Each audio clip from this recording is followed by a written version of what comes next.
నమస్కారం. City news సమాహారానికి స్వాగతం. నా పేరు విశ్వనాథ్. పాలకులు ఎందరూ మారినా పల్లెవాసుల కష్టాలు మాత్రం తీరడం లేదు. వర్షాకాలం వచ్చిందంటే చాలు వారికి కష్టాలు మొదలైనట్లే.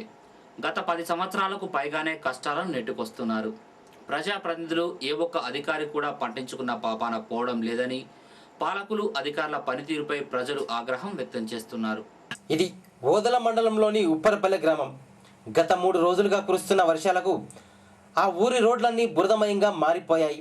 ఎన్నికలప్పుడు ఓట్ల కోసమే మేము గుర్తొస్తాం, కానీ మా ఊరి కష్టాలను మాత్రం పాలకులు పట్టించుకోవడం లేదని జనం మండిపడుతున్నారు. గ్రామాల దరిద్రానికి కారణం పాలకులేనని ఆరోపిస్తున్నారు. పాలకుల తీరును నిరసిస్తూ లయన్స్ క్లబ్ యూత్ ఆధ్వర్యంలో బురద రోడ్లపై వరి నాట్లు వేసి నిరసన వ్యక్తం చేశారు. ఇకనైనా పాలకులు అధికారులు కళ్ళు తెరవాలన్నారు.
కూడా చాలా మంది రాజకీయ నాయకులు ఉన్నారు.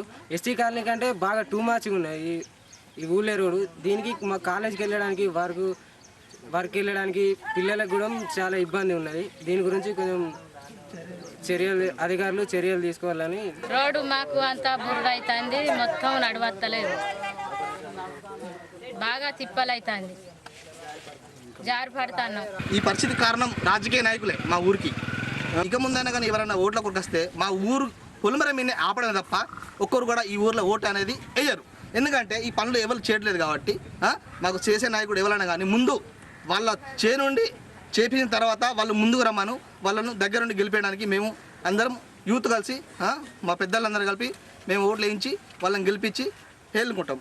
రైతులు కానీ లేకుంటే చిన్నపిల్లలు బడిపోవడానికి కానీ మా యొక్క ఊళ్ళో గ్రామంలో బజార్ అంతా మొత్తానికి బురదమయం అయిపోయి కనీసం ఖాళీగా నడవడానికి కూడా చాలా ఇబ్బందిగా ఉంది. స్త్రీలు కానీ జారి పడుతున్నారు, స్త్రీలు చిన్నపిల్లలు బడి పుస్తకాలు వేసుకొని వాళ్ళు జారి పడుతున్నారు. ఈ ఇబ్బంది పోవాలంటే కనీసం తక్షణమే మా రూలింగ్లో ఉన్న ఎమ్మెల్యే కానీ ఎంపీపీ కానీ గ్రామ నాయకులు కానీ ఎవరు పట్టించుకుంటున్నారు దీని గురించి. ఇప్పుడు ఎమ్మెల్యే గారు ఉన్నారు, ఎంపీ గారు ఉన్నారు, వీళ్ళిద్దరు ఆధ్వర్యం పేపర్ చూసి కూడా వాళ్ళు కూడా దాన్ని పట్టించుకొని దానికి ఏం సాయం చేస్తలేరు. దాన్ని ఇమీడియట్గా ఇప్పటికైనా దాన్ని శాంక్షన్ చేసి ఇమీడియట్గా దానికి సీసీ రోడ్ వేయాల్సిందిగా మేము గ్రామస్తులం అందరం కోరుచున్నాం. పల్లెల్లో ఏ గల్లీ చూసినా బురదతో అధ్వానంగా ఉన్నాయి. చినుకు పడితే చాలు చిత్తడవుతున్నాయి గ్రామీణ రోడ్లు. ఇది రేగడి మధ్యకుంట గొల్లపల్లిలోని బొల్లం కాలనీ. గత 15 రోజులుగా వీరికి రవాణా సౌకర్యం స్తంభించిపోయాయి. ఈ కాలనీలో ఏ రోగం వచ్చినా నొప్పి వచ్చినా డాక్టర్ కూడా రావడం లేదని ఆ కాలనీ వాసులు ఆవేదన వ్యక్తం చేస్తున్నారు. ఇదిగో ఈ అవను చూడండి, ఈమెకు కడుపు నొప్పి వచ్చింది. డాక్టర్కు ఫోన్ చేస్తే రోడ్ బాగోలేదు, బురదగా ఉంది, హాస్పిటల్కే తీసుకురావాలని చెప్పాడట. అందుకే ఆమెను చేతులపై తీసుకెళ్తున్నారు.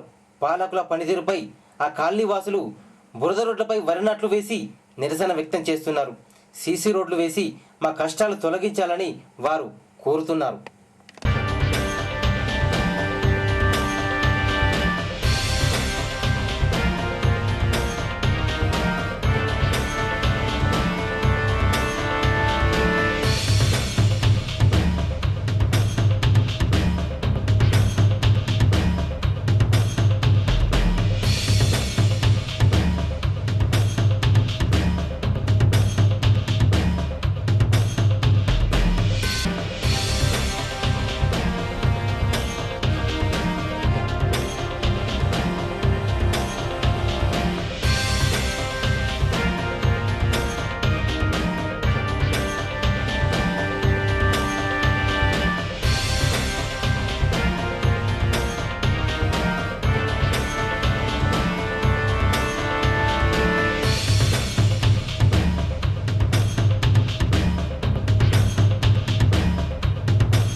మేమైతే ఈ మడుగుల దోమలాలి ఈగలాలి చచ్చిపోయే కాలం వచ్చింది. డాక్టర్ కూడా రమ్మంటే రారు ఈ ఊరికి. మాకు ఇక మేమే బాధలైనా గిదే బాధ. ఆన కొట్టిందంటే యువత ఇంట్లో కాలు బయట పెట్టుకుంటే అనేకమైన బుర్ర అడుగు పెట్టరాదు, అడుగు తీయరాదు. ఇంట్లో దోమలాలి ఈగలాలి మాకు జ్వరాలు వస్తే డాక్టర్ రమ్మంటే రాడు. ఇక మాకు ఈ బాధలు కలుగుతారు ఎప్పటికి సదల్ల కాలం. ప్రతి సంవత్సరం ఇవే బాధలు. తినివినా ఈగలాలి దోమలాలి మేము బీమార్లు పడి ఇక్కడనే చచ్చిపోతారు. మమ్మల్ని ఎవ్వరు పట్టించుకుంటలేరు. ఒక పొలం ఉన్నట్టుగానే ఉండే. ఇక మేము ఇళ్ళకి రాత్రి వగలు ఎట్లా నడుస్తాం? మరి మేము ఉండుడా పోవుడా? మాకు రోడ్డు కావాలి, సీసీ రోడ్డు కావాలి, సీసీ రోడ్డు కావాలి. మాకు రాత్రి జ్వరం వచ్చినా కడుపున వచ్చినా పిల్లలకైనా మాకైనా పోదామంటే మరి డాక్టర్ వస్తలేడు. మేము పోదామంటే కూడా మాకు మంచిగా లేక బురద ఉన్నది. మరి మేము పోవుడు ఎట్లా? మరి ఆ డాక్టర్ రమ్మంటే బురద ఉన్నదమ్మ మేము రామంటారు. మరి మాకు మేము రోగాలు వచ్చి మేము చచ్చిపోవుడా మరి బతుకుడా? ఈ ఊరు ఎవరు పట్టించుకుంటలేరు. మరి మాకు ఈ బడికి పోయే పిల్లలకు వ్యాన్లు అసలు లేదు. ముసలి ముడిగిల వాళ్ళు ఉంటే ఊళ్ళో పోదామంటే వాళ్ళకు బురదల దిగవాటు. వాళ్ళు ఇండాలనే ఉంటారు. మాకు ఇక్కడ నుండి పోషంబాయి దాకా రోడ్డు కావాలి. ఏది రాకడ లేదు, అవకాశం లేదు. ఇక్కడ ఇండ్లు ఉన్నాయి. మరి ఇండ్లు ఈక్కొని ఎటన్నా ఒకడా లేకపోతే ఈ రోడ్ ఏమన్నా చేస్తారా, బందోబస్తు చేస్తారా? మా అమ్మ నానమ్మ అది 90 సంవత్సరాలు ఉంటాయి సార్. ఒక డాక్టర్కి ఫోన్ చేస్తే రావడం లేదు. అది చచ్చిపోయే పరిష్కారాలు ఉంటే మేము దాన్ని ఎత్తుకొని పోయినాము. చాలా ఇబ్బంది ఎదుర్కొంటారు అక్కడ ఎస్సీ కాలేజీలో. దయచేసి దాన్ని గవర్నమెంట్ కానీ ప్రభుత్వం కానీ జర పట్టించుకొని దాన్ని ఏదైనా మరమ్మతు చేయాలని. ఆగస్టు 2న జరిగే మనగుడి మహోత్సవాన్ని దిగ్విజయం చేయాలని శివాలయ చైర్మన్ అలంకి సత్యనారాయణ భక్తులను కోరారు. సుల్తానాబాద్లోని శివాలయంలో ఆ రోజున రుద్రాభిషేకం, అన్నపూజ, అన్నదానం, తిరుమల తిరుపతి దేవస్థానం వెంకటేశ్వర స్వామి పాదాల చెంత నుండి ప్రత్యేక పూజలు చేసి తీసుకువచ్చిన రక్షాబంధన్ కంకణాలు భక్తులకు అందజేస్తామన్నారు. ప్రతి వ్యక్తి మనగుడి కార్యక్రమంలో పాల్గొని ఆ దేవదేవుని కృపకు పాత్రులు కావాలని చైర్మన్ అలంకి సత్యనారాయణ కోరారు. అదివో అల్లదివో శ్రీహరివాసము,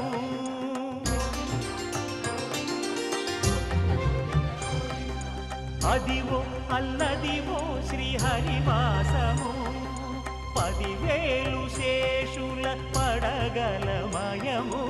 అదివో అల్లదివో శ్రీహరివాసము, 10,000 శేషుల పడగలమయము. అదివో అల్లదివో శ్రీహరివాసము.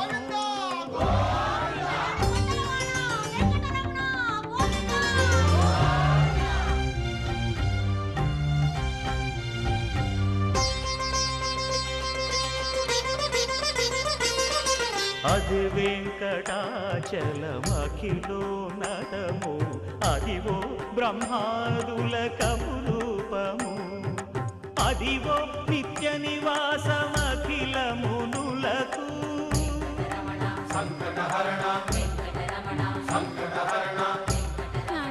తిరుమల తిరుపతి దేవస్థానము వారు మనగుడి కార్యక్రమం సందర్భంగా మా సుల్తానాబాద్ గ్రామంలోకి విచ్చేసి మాకు ఈ కార్యక్రమం తలపెట్టాలని చెప్పినారు. ఇటు కార్యక్రమం గురించి మేము భక్తులందరికీ తెలియపరచుకుంటూ ఇటు కార్యక్రమంలో పాల్గొనాలని కోరుచున్నాము. ఆగస్టు 2 పౌర్ణమి రోజు శ్రవణ నక్షత్రము, స్వామివారి జన్మ నక్షత్రము కొరకు ఇటు కార్యక్రమము చేపట్టినారు. అటు కార్యక్రమం కొరకు మేము అదే రోజు అభిషేకాలు, అన్నపూజ కార్యక్రమాలు చేస్తున్నాము. ఇటు కార్యక్రమములకు భక్తులందరూ అధిక సంఖ్యలో పాల్గొని దిగ్విజయం చేయగలరని కోరుచున్నాము. సుల్తానాబాద్ ప్రభుత్వ జూనియర్ కళాశాలలో ఏబీవీపీ ఆధ్వర్యంలో హరిత తెలంగాణ 1,00,000 మొక్కలు నాటే కార్యక్రమంలో భాగంగా ప్రిన్సిపాల్తో పాటు పలువురు ఏబీవీపీ నేతలు మొక్కలు నాటారు.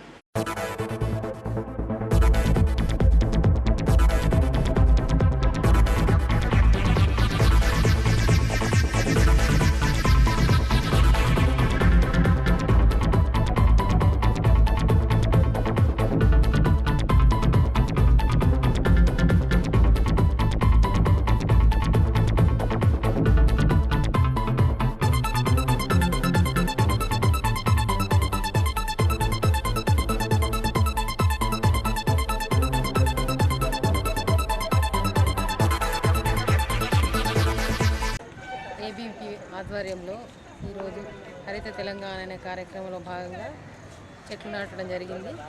పర్యావరణ పరిరక్షణలో భాగంగా 33% ఆఫ్ మన వాతావరణంలో తప్పకుండా చెట్లు అనేవి ఉండాలి. ఆ కార్యక్రమంలో భాగంగా పర్యావరణ పరిరక్షణకు మరియు పచ్చదనం పరిశుభ్రత విద్యార్థులకు సౌకర్యార్థమై మొక్కలు నాటడం జరిగింది. తెలంగాణ వ్యాప్తంగా 1,00,000 మొక్కల కార్యక్రమం పిలుపు మేరకు ఈరోజు సుల్తానాబాద్ ప్రభుత్వ జూనియర్ కళాశాలలో చెట్ల మొక్కలు నాటడం జరిగింది. ప్రెస్ అకాడమీ చైర్మన్ సురేందర్ను తొలగించాలని డిమాండ్ చేస్తూ ఓదెల మండల ప్రెస్ క్లబ్ ఆధ్వర్యంలో జర్నలిస్టులు ఓదెల మండల కేంద్రంలోని తహసీల్దార్ కార్యాలయం ముందు ధర్నా చేశారు. అనంతరం విలేకరులు ఎంఆర్ఓకు వినతి పత్రం సమర్పించారు. ఇవి బులెటిన్ విశేషాలు. మరో బులెటిన్లో మళ్ళీ కలుసుకుందాం. నమస్కారం.